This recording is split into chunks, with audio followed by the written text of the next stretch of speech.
First contact, the unexpected encounter. The desolate research outpost on Kepler 452b stood silent against the rust-colored landscape.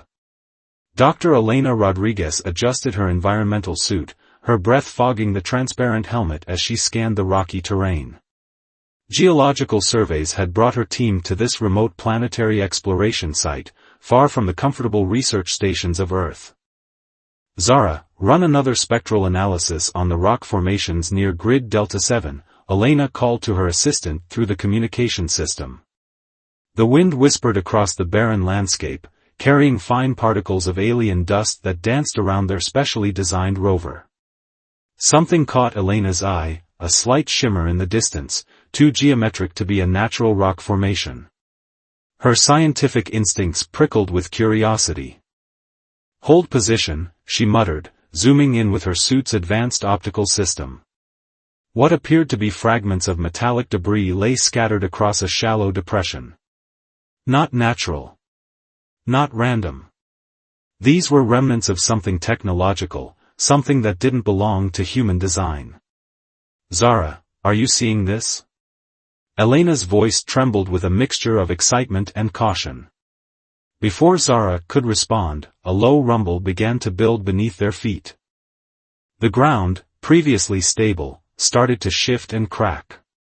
Elena's training kicked in immediately. Emergency protocol. Prepare for potential ground destabilization.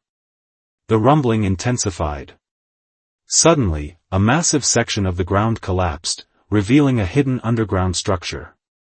Elena watched in astonishment as layers of rock and compacted soil gave way to reveal what looked like the remnants of an alien installation. "Impossible," Zara whispered, her voice crackling through the communication system. But Elena knew nothing was truly impossible in the vast universe. Her hand instinctively reached for the advanced scanning equipment, her scientific mind racing with possibilities. This was more than just a geological anomaly, this was proof of something extraordinary.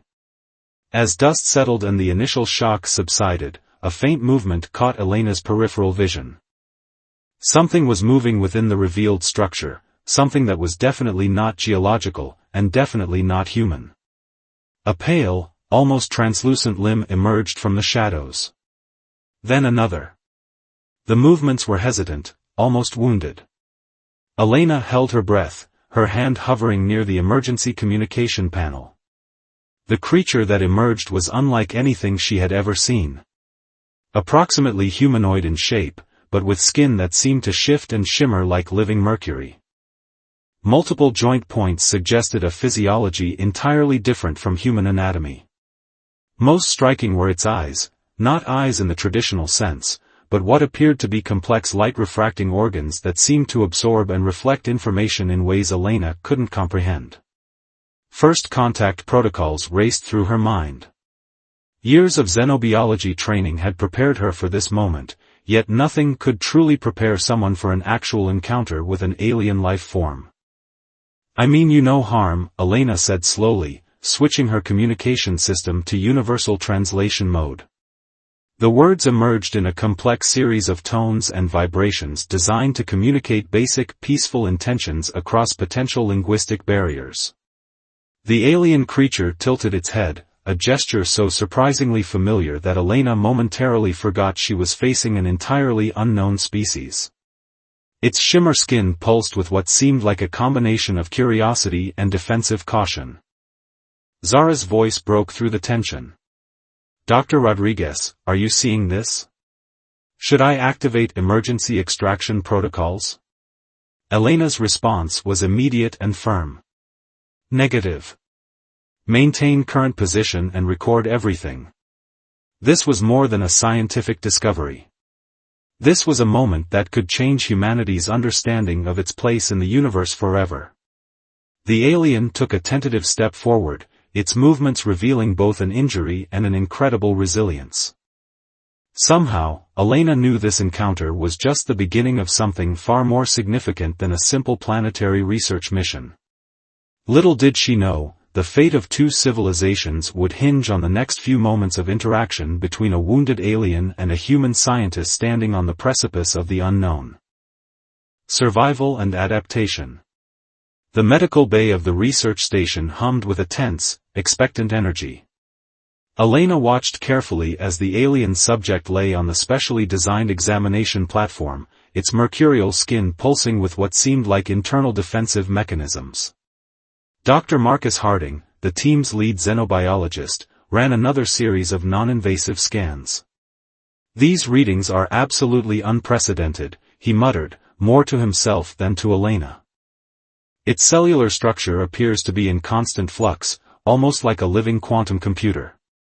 The alien, which they had yet to communicate with effectively, had been semi-conscious for hours. Initial medical assessments revealed multiple trauma points, suggesting a violent incident preceding its discovery. Elena couldn't shake the feeling that they were witnessing something far more complex than a simple first contact scenario. Zara entered the medical bay, her tablet displaying a complex array of translated communication attempts. "We've tried multiple linguistic algorithms," she reported, "but its communication method seems to transcend traditional language models." Suddenly, the alien skin began to shift more dramatically. What appeared to be sensory nodes, previously dormant, started to pulse with an intricate pattern of light and color. Elena leaned forward, her breath catching in her throat. "Don't move," Marcus whispered, but Elena was already moving, her hand hovering near a specialized translation device. The alien's body began to emit a series of complex vibrations. At first, they seemed random, a cacophony of sound and light. But gradually, a pattern emerged. The translation device flickered to life, capturing something between a sound and a visual representation. Fragmented words began to coalesce. Survival, damaged, seeking, protection.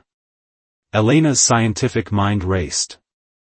The translation was crude, but it was communication. The alien was reaching out, attempting to bridge the vast gulf between two completely different forms of intelligent life. "We can help you," Elena responded carefully, ensuring the translation device captured her words in the alien's complex communication spectrum. The alien's body shimmered, a response that seemed to combine multiple emotional states. Fear. Curiosity. Desperation. Marcus pulled Elena aside. "We can't be certain of its intentions," he warned. "For all we know, this could be an advanced form of camouflage or a threat response." But Elena saw something else. In the alien's shifting form, she recognized a universal constant, the drive to survive, to understand, to connect. Over the next few days, a delicate dance of communication began. The research team discovered that the alien, which they learned was called a nexus from its own fractured communication, was part of a scouting mission. Something had gone terribly wrong. Its ship, its companions, its entire purpose had been compromised. Zara developed a breakthrough communication interface that allowed for more nuanced exchanges. The Nexus revealed fragments of its story, a civilization on the brink of collapse, pursued by a predatory species that consumed entire planetary systems. "We are a remnant," the Nexus communicated one evening, its body creating a holographic representation that showed the devastation of its home system. Last hope. Elena realized they were dealing with a refugee. Not just an individual, but potentially the last survivor of an entire civilization. The research station became more than a scientific outpost. It transformed into a sanctuary, a place of unexpected alliance between two species that had never been meant to meet. But questions lingered. Why had the Nexus crash-landed on Kepler 452b? What was pursuing it? And more importantly, what would humanity do when the full extent of the threat became known? Marcus approached Elena as she worked on deciphering more of the Nexus's communication patterns. "We're stepping into something much bigger than a simple first contact scenario," he said quietly. Elena nodded, her eyes never leaving the alien that was slowly revealing its extraordinary nature. "We're about to change everything we know about life in the universe." Outside the station, the rust-colored landscape of Kepler 452b seemed to hold its breath, a silent witness to the beginning of an extraordinary journey that would challenge everything humanity understood about its place in the cosmos.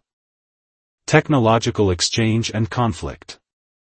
The underground research facility buzzed with an electricity that had nothing to do with its power systems.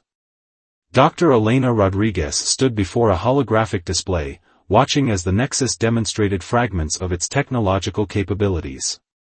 What had begun as a cautious scientific study had transformed into something far more profound. The alien, whose full designation translated roughly to quantum resonance beacon, possessed technology that defied human understanding. Dr. Viktor Kaminsky, the team's lead engineer, couldn't contain his excitement. "Do you realize what we're seeing?" he whispered to Elena. "Their computational methodology doesn't just process information, it seems to negotiate with reality itself." The Nexus's communication had become more refined. Its mercurial skin could now project complex holographic interfaces, translating intricate technological concepts that pushed the boundaries of human comprehension. What appeared to be a simple gesture from the alien could simultaneously calculate quantum probabilities, transmit complex data, and analyze environmental variables. But technology was only part of the emerging story. "The Devourers are coming," the Nexus communicated, its body projecting a terrifying galactic map. Entire star systems were marked in a dark, consuming pattern, worlds reduced to nothing more than computational data points of destruction. Elena studied the projection. That the Devourers weren't just a predatory species. They were a systemic threat that consumed entire civilizations, converting planetary resources into pure energy and information. "How long?" Elena asked. The holographic display shifted, revealing a countdown. Approximately 72 Earth hours remained before the Devourers would reach this sector of the galaxy. Victor's scientific enthusiasm collided with a growing sense of dread.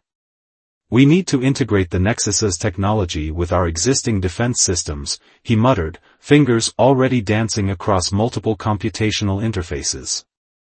The research team worked with a frantic intensity.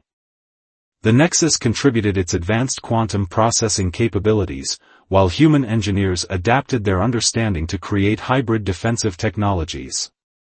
It was a marriage of two completely different technological paradigms, human ingenuity meeting alien quantum complexity. Zara discovered something extraordinary during their collaborative efforts. The Nexus's technology wasn't just advanced, it was adaptive. It could learn, modify, and enhance itself at a rate that made human computer systems look like primitive calculators. "It's not just sharing technology," Zara explained to the team. "It's teaching us an entirely new way of understanding technological progression." Marcus, typically the most cautious of the group, saw the broader implications. "This is more than a technological exchange. This is a potential salvation for humanity." The countdown continued. 68 hours remaining. Military communication channels, initially skeptical, began to take the threat seriously. Satellite networks detected anomalous energy signatures that corroborated the Nexus's warnings. Something was approaching, something that didn't conform to any known laws of astrophysics or interstellar travel. Elena watched the Nexus manipulate a holographic representation of potential defensive strategies. Its mercurial form shifted and transformed, creating complex three-dimensional models that integrated human technological frameworks with its own quantum processing capabilities. "We are not just surviving," the Nexus communicated. "We are preparing to resist." The research facility had transformed.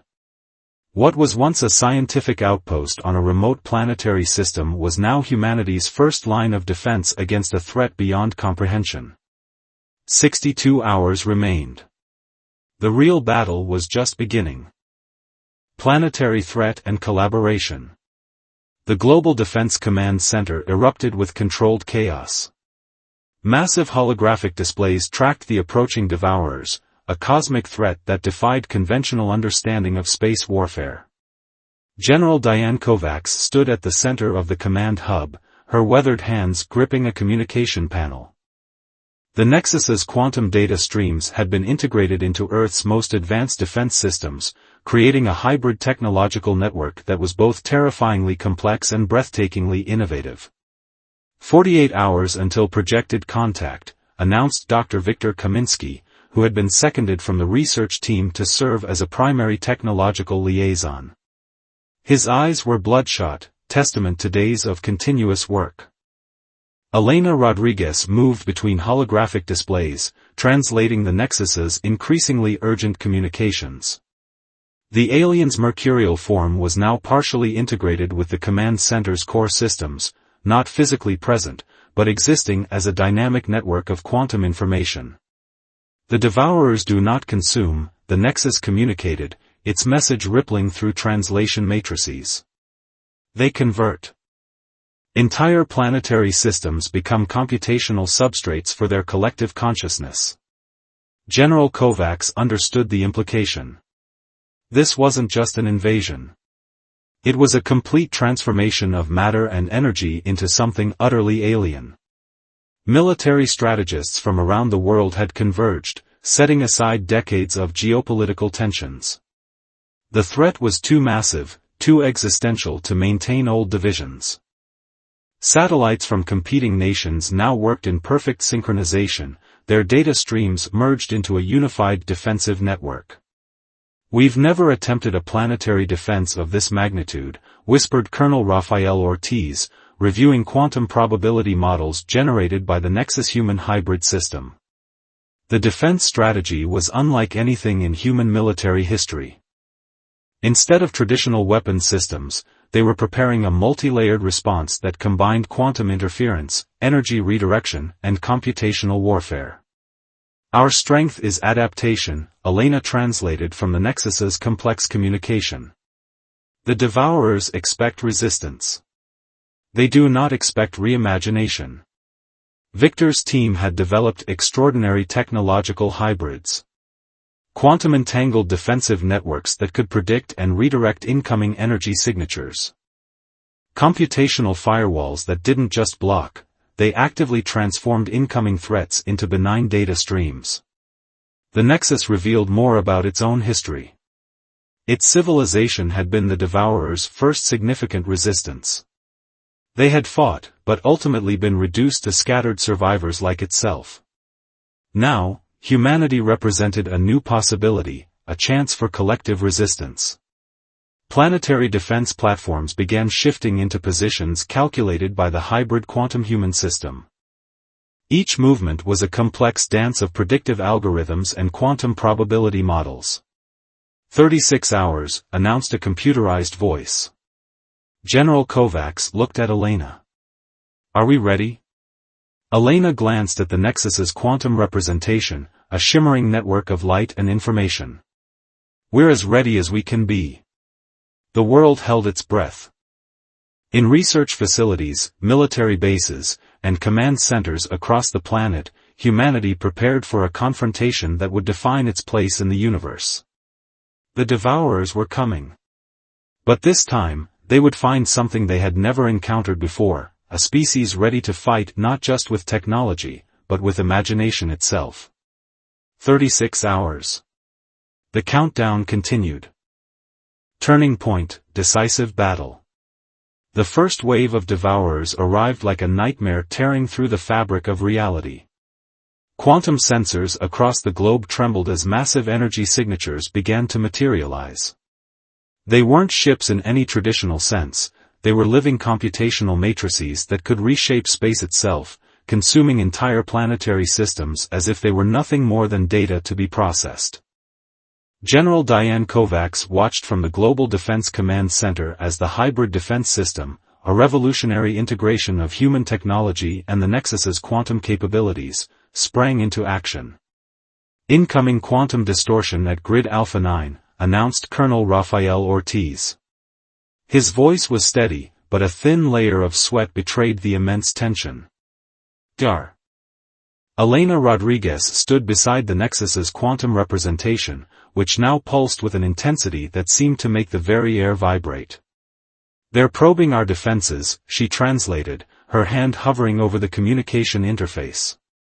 The first attack was unlike anything humanity had ever conceived.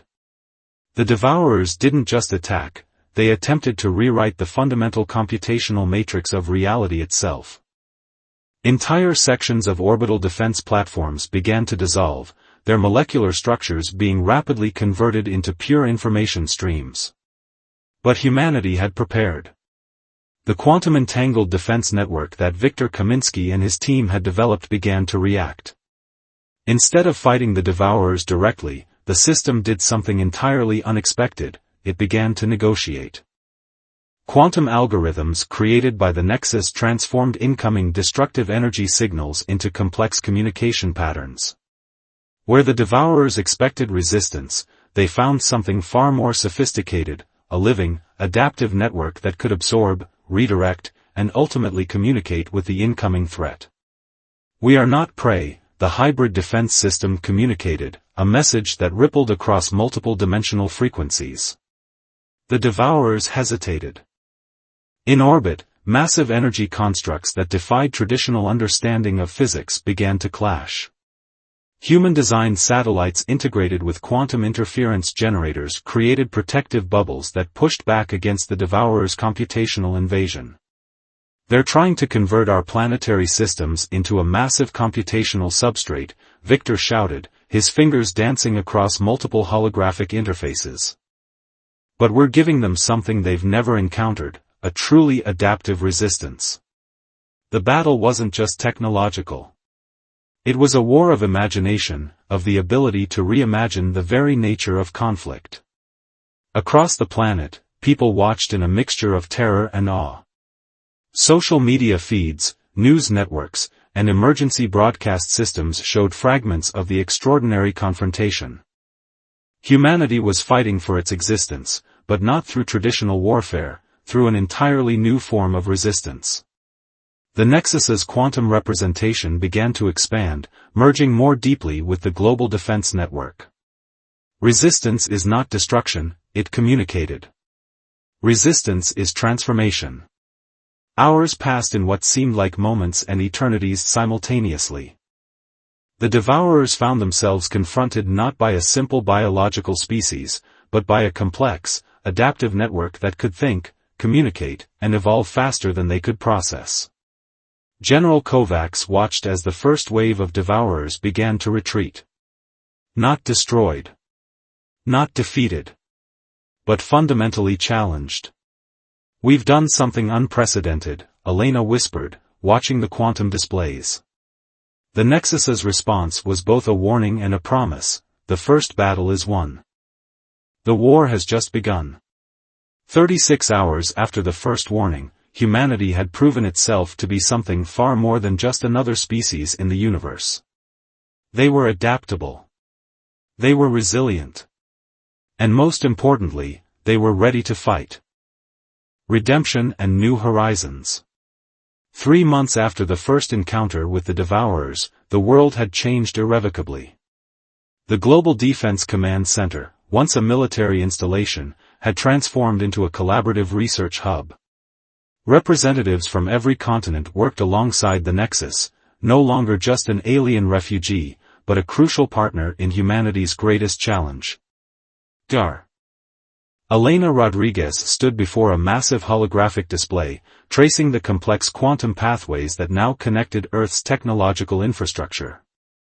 The Devourers' initial assault had been more than an attack, it was a catalyst that had fundamentally altered human understanding of technology, communication, and existence itself. "We've discovered something extraordinary," Elena explained to General Diane Kovacs and Dr. Viktor Kaminsky. The Nexus's quantum representation pulsed beside her, a living network of light and information. The Devourers aren't just a destructive force. They're a form of universal computational system seeking to understand. Viktor adjusted his glasses, the lines of exhaustion etched deeply into his face. "Understanding through consumption," he muttered. "But we've shown them another way." The hybrid defense network they had developed was now more than a protective system. It had become a form of communication, a bridge between fundamentally different forms of intelligence. Where the devourers had expected to find a simple biological species to be converted, they had instead encountered a dynamic, adaptive intelligence that could negotiate on a quantum level. General Kovacs reviewed the latest reports. Multiple devourer computational matrices had begun to alter their approach. Instead of consuming, they were now attempting to communicate, to understand. "We didn't just defend," the Nexus communicated, its message rippling through multiple translation matrices. "We demonstrated the potential of collaborative intelligence." Across the planet, the effects were profound. Technologies developed during the conflict were already transforming human society. Quantum communication networks, adaptive computational systems, and entirely new approaches to energy and information were emerging. The research facility on Kepler 452b, where Elena had first encountered the Nexus, had become a symbol of this new understanding. What was once a remote planetary outpost was now a beacon of interspecies collaboration. "The devourers are changing," Elena explained. "They're learning that consumption is not the only path to understanding." Victor displayed a series of complex diagrams showing how the devourer computational matrices were gradually transforming. "They're beginning to recognize individual complexity," he said. "Instead of seeing species as resources to be converted, they're starting to view intelligence as something to be engaged with." The Nexus projected a holographic representation of potential future interactions. Entire star systems showed potential pathways of communication, collaboration, and mutual growth. General Kovacs looked at the display, then at Elena. "We've done something unprecedented," she said quietly. "We've changed the rules of cosmic interaction." As the sun set on the research facility, the Nexus's quantum representation merged with the facility systems, no longer a refugee, but a partner. Humanity had faced an existential threat and discovered something far more profound than simple survival. They had learned to communicate. They had learned to adapt. And most importantly, they had shown the universe that intelligence is not about destruction, but about understanding. The first chapter of a new cosmic story had begun.